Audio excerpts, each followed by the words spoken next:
will be at the high school gymnasium. All public parking, I hate to kind of sound like this, but you're kind of on your own. There will be some parking off of Washington Street over by the volleyball court, or not volleyball, but tennis court. There'll be some public parking there.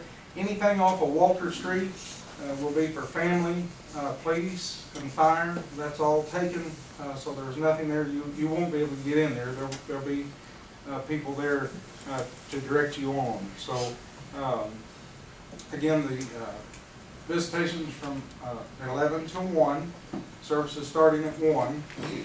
When that service ends, we will come down Walter Street to Washington, out to the bypass, and then straight to the middle of town, going all the way down to McDonald's. And then we'll turn north on Independence, going up to the north bypass again, and coming into Oak Ridge. I would urge any citizens to line that path as best we can. Just remember, if you go to the school, not to block Walter and Washington Street, as that will be our way out. And then at the cemetery, which is again Oak Ridge, if you plan on going to the cemetery before we get there, don't block anything on College Street or Liberty, as those will all be used for fire vehicles, police vehicles, and those type of things. Not only mine and Kenny's vehicles, but lots of outside agencies will be coming in. So just be mindful of that. There'll be a flag that's hung from Sea Light Gas and Water, has graciously agreed to hang a flag at the square for us on the west hand side, and we'll be coming through the square, and all public participation we would like to see it in honor of Robert. So does that answer your question? Yes, thank you. Yes, thank you. Anything else? Thank you. Thank you, Chief. Okay, human resources. Well, we got a lot to cover tonight. We have a meeting tonight, and we've got 3 items at least that we need to bring to the council for vote. These are recommendations from the Human Resource Committee. Number 1 is drug testing, and it was because of the changes, we're not ready for a permanent, the changes in the marijuana laws. We're not ready to set up a permanent policy yet, but we would like to change our drug testing policy to the drug test would be a 4-hour test that would cover the previous 4 hours, and we would like to have that random test given at 1 o'clock to make sure that if there's use on city time, we can note that. So I don't really think we need a policy. Chief, do we need a policy on it, or do we need a ordinance on that? No. Okay, so just information right now that we're going to change for that. Okay. Now, also, new employees that we're looking to hire, we would like to be able to reward people who have more experience and are better qualified by trying to provide them with more benefits. And what we would like to do from that is have the department heads decide what would be appropriate and what they think it would take to get these new highly qualified employees. For example, we're trying to get a person that has worked and has five weeks of acute vacation right now, but we're looking at trying to get it set up to where, well, you're here tonight, but get it set up to where he gets some vacation time after a certain length of time employed instead of waiting a year.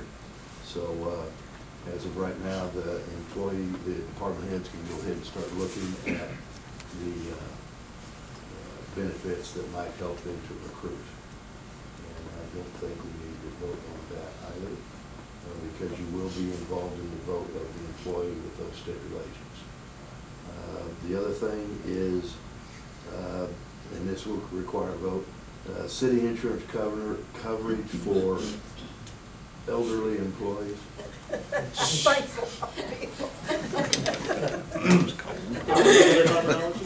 Many are mentally unstable. what we're looking at is right now our insurance policy, we pay $600 a month. And people that have already managed to get to Medicare, if we provide their coverage for Medicare and a supplement, we will be saving, how much a month, Randy? $275. $275 by doing that. And so I'd like to have a vote on that so we can make that a permanent situation, so. Second. Motion is second. All in favor? All right. Opposed? Okay, motion carries. And I'll make sure that's all I got. Yeah, the rest of it is, that's it. That's it? Okay. All right, you may.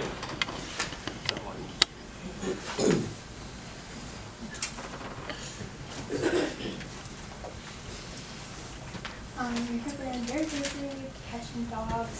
We also caught a chicken up here died. It actually visited a funeral right down from your house, the big Methodist church.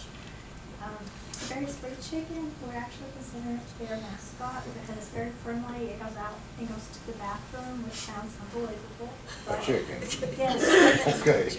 And it bosses around, it sits on our lap, so, yeah. We're gonna see how that works. If not, we'll find someone to take it. But, we have been busy with dogs, but we have been blessed enough that we're staying afloat as far as going moving up out, not recognized. We've had numerous fundraisers, over the past month. We've had, two, I believe, at the middle school, Presbyterian Church at their bazaar. They raised $600 for vet care, and Dr. Motley Sweet Mayhem, as he was saying, had the red carpet event, which Mr. Stone had participated in the Food Network's Bake Off, which was national, and he did win. And he kept it a secret that he had won for quite some months, and then announced his winning at a red carpet event, which the donations and entry fees and stuff, the money was raised, will go to the humane department. We haven't met up because I've had COVID over Thanksgiving and things just are a little busy for him right now. But I'll have like figures for that, hopefully in the next time in. We've just been really busy and we've been really blessed with everything that we've needed so far. So, Good deal. you got any questions? Have we made any progress on a new facility? I haven't.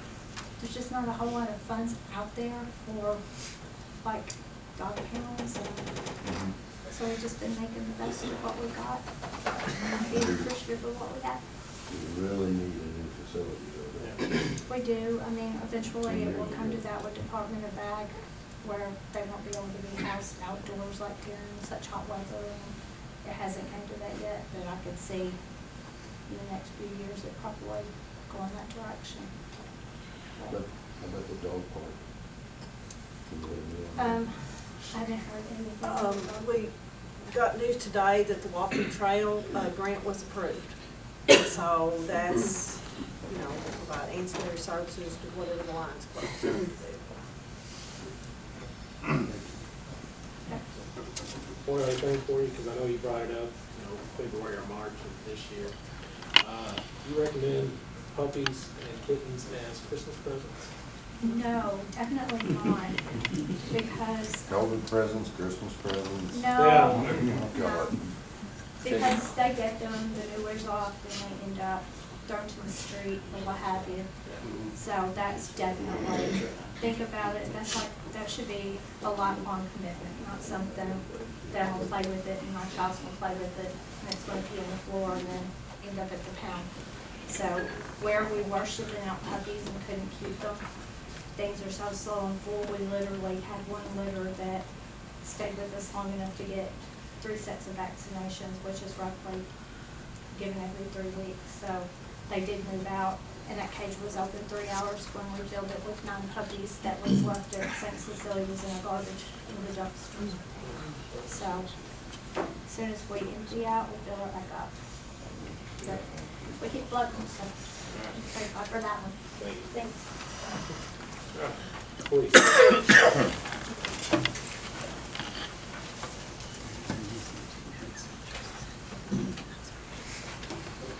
Mayor, council.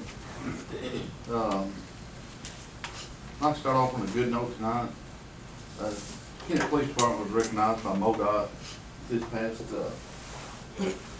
week. I got a letter from MoDOT basically recognizing Kennett Police Department for its efforts in DWI enforcement. You guys know we get a lot of money for DWI grants, and they say given the size of our department and the number of arrests, we rank among the top in the state in our enforcement efforts and our arrests. So I'm pretty proud of the officers in there being proactive in this area. Hopefully we can keep it up. So just to get mentioned in the group, some of the bigger cities and stuff, our enforcement efforts are up there with them. So I'm very proud of them. Next thing, I'd like the council to take into consideration or taking a look at our retirement plan. Back, I think you guys know we just lost Lieutenant Moody. He worked here for the city of Kennett for 30 years, and nobody is going to get his retirement. Same thing happened with Rick Groves. When Rick Groves passed away, 35 years with the city of Kennett, and nobody got his retirement. I don't know if it's a matter of changing the plans that we have with loggers now. I think right now we're on the L6 or an L7 with them. Yeah, L7. Okay. Maybe talking to loggers, maybe get a little bit better plans, so, because neither one of those two men were married. So with no spouse, Lieutenant Moody had a son that could very well have used that retirement. Same thing with Rick. When Rick passed away, his family members, his own mother, couldn't even draw his retirement plan. So the council can take a look at this and see what kind of changes we can make it better for the rest of us. Those two are not the only two individuals that will be single that may have this happen to them. It's just one of those shortcomings, I guess, in the plan. I don't know how we can change it, but I'm going to ask the council to look into it and see what we need to do. Take after the age, remember, let's set on our next HR meeting, and we need to address that issue. Bring it back to the council. In talking to loggers, I mean, I'll check further to make sure that I'm right, but I